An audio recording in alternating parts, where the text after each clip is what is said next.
तो हेलो दोस्तों, आपका स्वागत है एक और नए वीडियो में।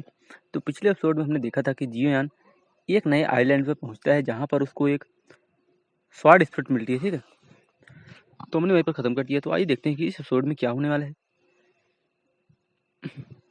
इस एपिसोड में हम देखते हैं कि गोल्डन कलर के बड़े बड़े गोल्डन कैरेक्टर्स धीरे धीरे कंपन कर रहे थे, मानो हजारों वेपन्स आपस में टकरा रहे हों, जिससे कान पार फाड़ देने वाली साउंड पैदा हो रही थी। यह आर्ट स्ट्रेटजी टेक्निक में से एक मिलिट्री पावर टेक्निक थी। इसमें कोई आश्चर्य नहीं कि यह छोटा सा क्रिएचर यहाँ के सभी वेपन्स को नियंत्रित कर सकता है। मिलिट्री फोर्स टेक्निक में उसकी महारत उसे होली ऑब्जेक्ट को बलपूर्वक नियंत्रित करने और उनकी कॉन्शियसनेस को बदलने की क्षमता देती है। यहाँ मौजूद अनगिनत वेपन्स उसके लिए तुच्छ हैं। क्या आप बाहर जाना चाहते हैं? आंखों में हल्की सी झिलमिलाहट के साथ जियोयान मुस्कुराया और डैगर के पीछे से झांक रहे चाइल्ड को देखा।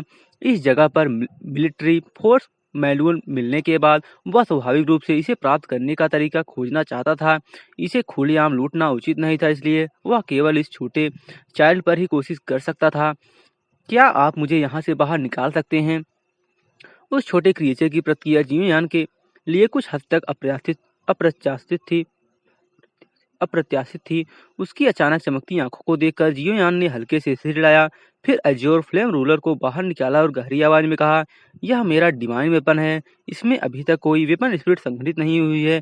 यदि तुम इस डिवाइन वेपन की वेपन स्पिरिट बनने को तैयार हो तो मैं तुम्हें विश्वास दिलाता हूँ कि जब जब यह एक होली वेपन में विकसित होगा तो मैं इसके लिए कोई स्पिरिट एकत्रित नहीं करूंगा। डिवाइन वेपन का होली वेपन में रूपांतरण केवल शक्ति में उल्लेखनीय वृद्धि ही नहीं है, बल्कि वेपन स्पिरिट का जन्म भी है। वेपन स्पिरिट के जन्म के बाद होली वेपन अपनी स्वयं की कॉन्शियसनेस प्राप्त कर लेता है और मनुष्यों से संवाद कर सकता है। वेपन स्पिरिट के जन्म के लिए होली वेपन के ओनर की भागीदारी आवश्यक है, जिसे वेपन स्पिरिट के जिससे वेपन स्पिरिट के जन्म के लिए कई वर्षों तक होली वेपन के साथ कॉन्शियसनेस का आदान प्रदान करना पड़ता है। इस स्थिति में जन्मी वेपन स्पिरिट पूर्णतः होली वेपन की ही कॉन्शियसनेस होती है, जिससे ओनर के लिए इसे नियंत्रित करना और इससे संवाद करना आसान हो जाता है। असली चाइल्ड पहले तो चौंक गया, फिर उसका चेहरा खुशी से चमक उठा। वह यहाँ सैकड़ों हजारों वर्षों से रह रहा था और उसने पहले कभी किसी बाहरी पर्सन को यहाँ आते नहीं देखा था। अगर उसे इस जगह को छोड़ने का मौका मिलता तो वह स्वाभाविक रूप से ऐसा करने में बहुत प्रसन्न होता। शर्त यह है कि आप मुझे मिलिट्री फोर्स सीक्रेट बता दें। जियोयान ने हल्की सी मुस्कान के साथ बिना किसी झिझक के कहा, एजोर फ्लेम रूलर भविष्य में निश्चित रूप से एक होली वेपन बनेगा। अगर यह छोटा बॉय एजोर फ्लेम रूलर की स्पिरिट बन जाता है तो वह स्पिरिचुअल एनर्जी एकत्रित करने का अवसर खो देगा। इस स्थिति का एजोर फ्लेम रूलर की शक्ति पर गहरा प्रभाव पड़ सकता है और यहाँ तक कि माइंड कम्युनिकेशन न कर पाने की स्थिति भी उत्पन्न हो सकती है। हालांकि यदि उसके पास मिलिट्री पावर टेक्निक है तो इन कमियों की भरपाई की जा सकती है। ठीक है, तुम अपने वचन से पीछे नहीं हट सकते। वह छोटा लड़का खुशी से चमकते हुए डैगर से उछल पड़ा। उसे यह मौका और कहीं नहीं मिल सकता था। जब जियोयान ने चुपचाप सिर हिलाया और एजो फ्लेम रूलर को जमीन पर रख दिया तो उस छोटे लड़के ने गहरी सांस ली और उसके चारों ओर लाइट चमक उठा और लाइट स्ट्रीम में बदल गया और एजो फ्लेम रूलर में समा गया। जियोयान चुप रहा। उसने मिलिट्री पावर टेक्निक हासिल करके एक बड़ा फैसला लिया था। हालांकि एजोर फ्लेम रूलर हाई ग्रेड का नहीं था, फिर भी वह हेवनली फ्लेम को अपने साथ जोड़ सकता था। इस विशेषता के कारण होली वेपन बनने के बाद यह अपनी पूरी शक्ति का प्रदर्शन कर सकता था। इस छोटे से लड़के को एजोर फ्लेम रूलर की स्पिरिट बनाना, उसे हेवनली फ्लेम पर आधा नियंत्रण देना था। अगर लड़ाई के दौरान अचानक उसके मन में कुछ और थॉट्स आ गए और वह एजोर फ्लेम रूलर को नियंत्रित करके उससे निपटने लगे तो हालात बहुत बिगड़ जाएंगे। लगभग आधी इंसेस टाइम के बाद वह छोटा सा क्रिएचर आखिरकार एजोर फ्लेम रूलर से बाहर निकला। संतुष्टि भरी मुस्कान के साथ गहरी सांस ली और जियोयान की ओर देखा, मुस्कुराया। यह रूलर वाकई बहुत अच्छा है। इसकी गुणवत्ता बहुत उच्च है। इसमें निश्चित रूप से होली वेपन में विकसित होने की क्षमता है। क्या आपको मुझे बताने की जरूरत है? ठीक है, मिलिट्री पावर टेक्निक निकालिए। जियोयान हल्के से मुस्कुराया, चिंता मत करो, मैं भाग नहीं सकता। यह रूलर अब मेरा है।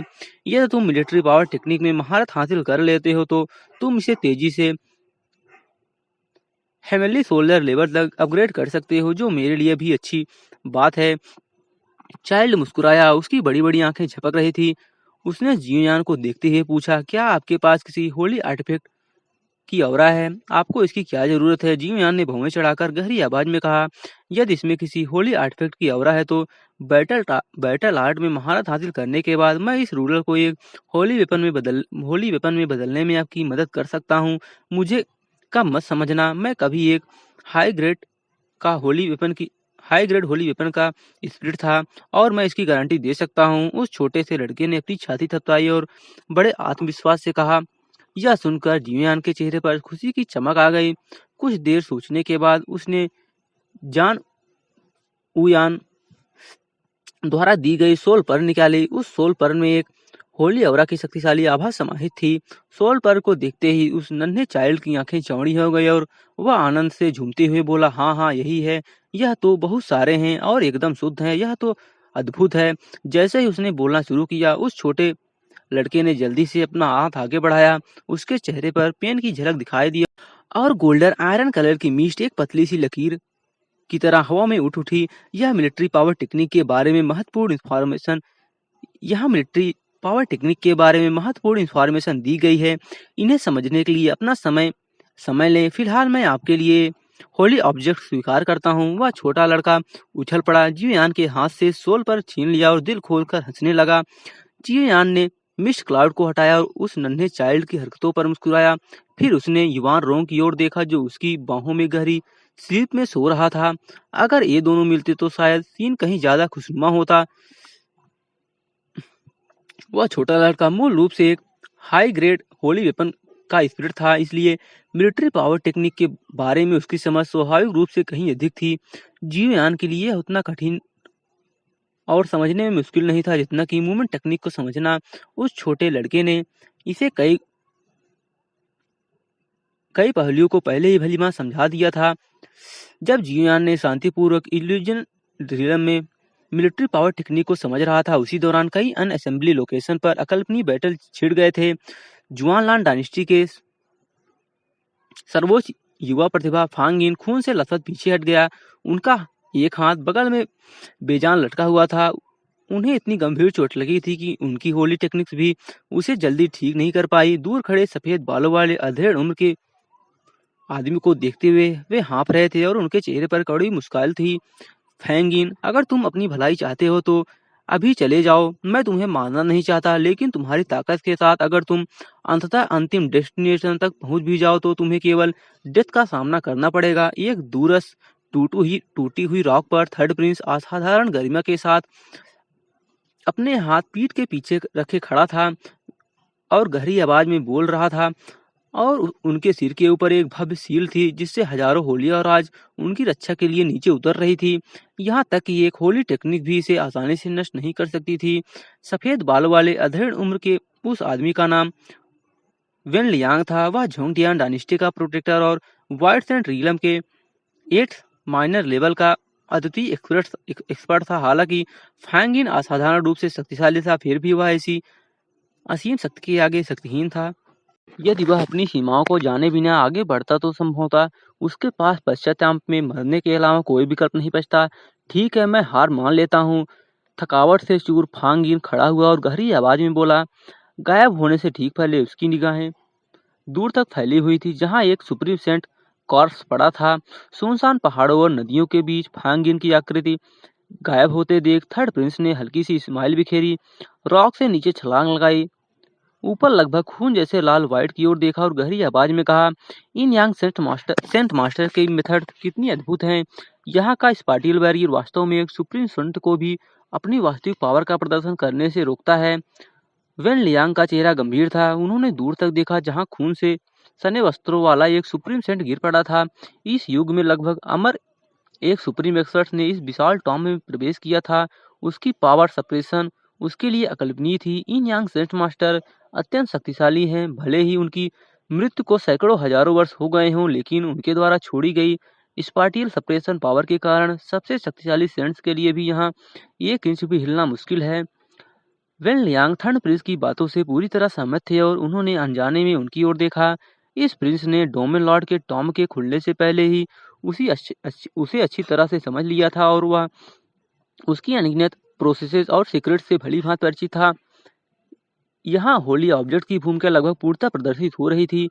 रेडिएंट हेमन सील की सहायता से थर्ड प्रिंस ने अकेले ही एक ऐसे सुप्रीम सेंट को परास्त कर दिया जिसकी पावर वाइट सेंट रिलम 9th लेवल तक दबा दी गई थी। होली आर्टिफैक्ट के पावर का उपयोग करते हुए उन्होंने सीधे सुप्रीम सेंट को मार डाला। बाहरी दुनिया में ऐसी बात की कल्पना भी नहीं की जा सकती थी। बाहरी दुनिया में किसी होली आर्टिफैक्ट को सक्रिय करने के लिए कम से कम एक सुप्रीम सेंट की पावर की आवश्यकता होती है, लेकिन यहाँ यह आवश्यकता बहुत कम हो जाती है। इस विशाल टॉम में मौजूद होली आर्टिफैक्ट की पावर बहुत अधिक है। इसके साथ जियांग्यू से निपटना पर्याप्त से अधिक होगा।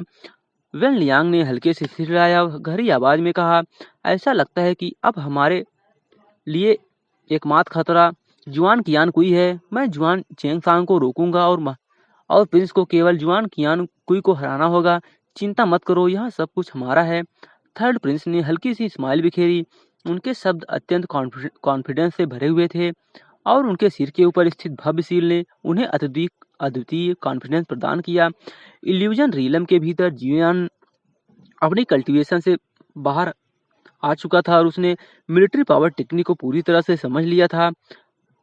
5 सील्स के संयोजन ने 8 सील्स के बारे में उसकी समझ को गहरा और गहरा कर दिया था।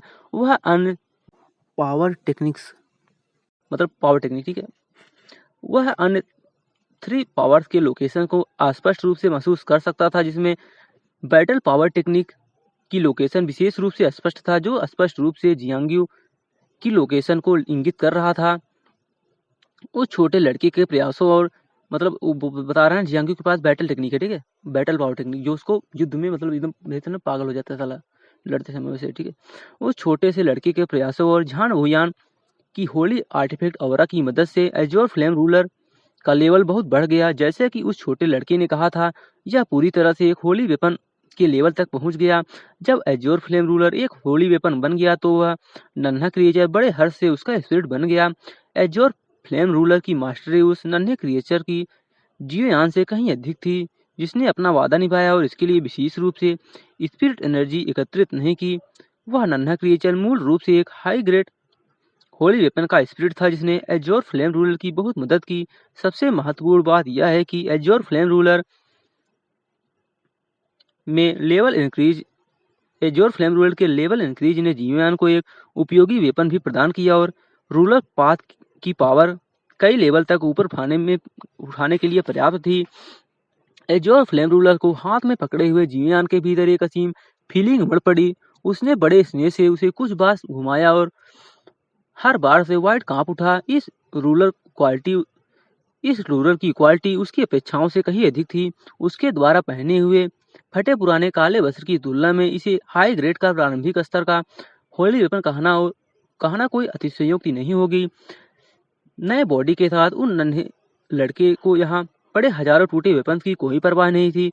जियोयान ने आग लगाई और इल्यूजन रीलम झट से चकाचौंध होकर टूट गया। जैसे जैसे उसके सामने का सीन धीरे धीरे गायब होता गया, स्पेस में जोरदार कंपन हुआ और अगले ही पल स्पेस एक जोरदार गर्जना के साथ बिखर गया और जियोयान का शरीर उसमें समा गया। हंसना जैसे ही उसका फिगर प्रकट हुआ, जियोयान ने देखा कि कई गेज उस पर टिकी हुई थी। एक हल्की सी हरकत के साथ उसका फिगर धीरे धीरे उस स्थान से गायब हो गया और एक डेसोलेट माउंटेन के पीक पर फिर से प्रकट हुआ।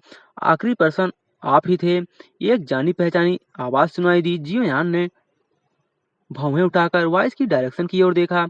जब उसने रॉक पर खड़े पर्सन को देखा तो जियोयान थोड़ा चौंक गया, फिर हंसते हुए बोला, चू दायु, तुमसे मेरी मुलाकात हो ही गई। बोलने वाला चू दायु था, जो झोंगटियान डायनेस्टी के टॉप यंग टैलेंट के रूप में जाना जाता था। यहाँ तक पहुंचने के लिए उसने कई ओपोनेंट्स को हराया था और ऐसे स्थान पर किसी पुराने प्रतिद्वंदी को देखना उसके लिए काफी अप्रत्याशित था। मैंने सोचा था कि जब से तुम आधे दिन से नहीं आए हो, मुझे कोई एक्सपर्ट मिल जाएगा, लेकिन मैं तुमसे लड़ने के बजाय जियांग्यू से लड़ना पसंद करूंगा। चू दायु ने बेपरवाही से स्माइल करते हुए कहा। जब उसने सेल्टर रीजन के टैलेंट्स को खदेड़ दिया तो वह तुम्हें ढूंढने नहीं आया। जियोयान ने हल्की सी स्माइल के साथ बोलना शुरू किया। दुर्भाग्यवश किसी कारणवश कारणवश मेरी उनसे मुलाकात नहीं हो पाई।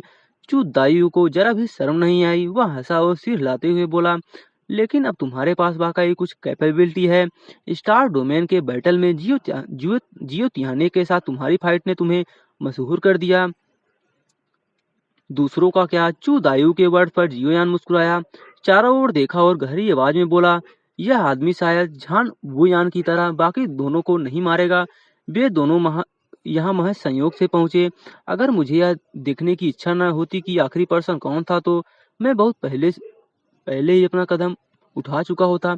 चू दायु मुस्कुराया और दूर तक देखा। उसकी गेज डायरेक्शन का पीछा करते हुए दूर एक डेसोलेट माउंटेन पर एक यंग मैन एंशियंट स्वॉर्ड लिए शांत भाव से अपनी आंखें खोले बैठा था। उसकी आंखों में एक अजीब सी लाइट थी। उस यंग मैन को देखकर जियोयान ने भौहें सिकोड़ी। उसकी ऑरा में उसे कुछ परिचितता का एहसास हुआ। एक और विलक्षण प्रतिभा वाला पर्सन जिसने इन यांग सेंट टेक्निक का अभ्यास किया है। स्वयं से बात करते हुए जियोयान ने दूसरी दिशा में देखा। ऐसा लग रहा था मानो वह जानबूझकर चू दायु से सैकड़ों मील दूर चला गया हो। सफेद वस्त्र पहने एक यंग मैन वाइड में खड़ा था। दोनों ने एक दूसरे को देखा और एक दूसरे की आंखों में सरप्राइज का भाव पाया। जियोयान मु युआंग दोनों के मुंह से एक साथ सरप्राइज्ड वॉइस निकली। जियोयान अपनी स्माइल नहीं छिपा सका और मु युआंग की ओर बढ़ा। चू दायु का मेंशन लकी पर्सन में से एक मु युआंग भी था। दूर से चू दायु ने भौहें चढ़ाई, फिर हल्के से हंस पड़ा। उसे जरा भी परवाह नहीं थी, भले ही वे दोनों मिलकर काम करें, उनसे उसे जरा भी डर नहीं था। दूसरी ओर डेसोलेट माउंटेन पर पालथी मारकर बैठा यंग मैन जियोयान और मु युआंग को थोड़ी क्यूरियोसिटी से देख रहा था। जब उसने मु युआंग के माउथ से जियोयान का नाम सुना तो उसकी आंखों में एक लाइट आ गई और उसके होठों के कोने हल्के से ऊपर की ओर उठ गए थे। और इस स्थान पर मुलाकात जियोयान और मु युआंग दोनों के लिए एक सुखद सरप्राइज था। इतनी सारी बाधाओं को पार करके यहाँ तक पहुंचना केवल लक की बात नहीं थी, बल्कि उनकी असाधारण पावर का भी परिणाम थी। मु युआंग की करंट पावर ने जियोयान को भी आश्चर्यचकित कर दिया। वाइल्ड ला रेलम इनिशियल स्टेज। मु युआंग वास्तव में युनलो अकादमी के सेंट लेवल एग्जामिनेशन प्रैक्टिशनर के रूप में अपनी रेपुटेशन के पात्र हैं। यद्यप हेवनली फ्लेम को ग्रहण करने के बाद उनकी पावर जियोयान की तरह तेजी से नहीं बढ़ी, लेकिन एजोर लोटस स्वार्ड सेक्ट में चू किंगलियान के गाइडेंस में और उनकी असाधारण टैलेंट के कारण उनकी पावर में स्वाभाविक रूप से निरंतर वृद्धि हुई। सेंट्रल रीजन में पहुंचने के बाद उन्हें एंशियंट एरा की फॉर्च्यून इनकाउंटर्स का सामना करना पड़ा। वाइल्ड ला रिलम इनिशियल स्टेज पावर ही फाइनल स्टेज एक्सपर्ट से निपटने के लिए पर्याप्त थी। जिंग सी जुए टेक्निक की बदौलत वे बिना किसी खास खतरे के यहाँ पहुंचे। मैं जुआन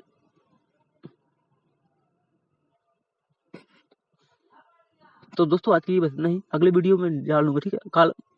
कल मैं ज्यादा वीडियो डाल दूंगा, ठीक है। आज के लिए बस इतना ही, मिलती है अगले वीडियो में। तब तक के लिए बाय। मेरे को थोड़ा काम आ गया, ठीक है। बाय बाय बाय बाय दोस्तों।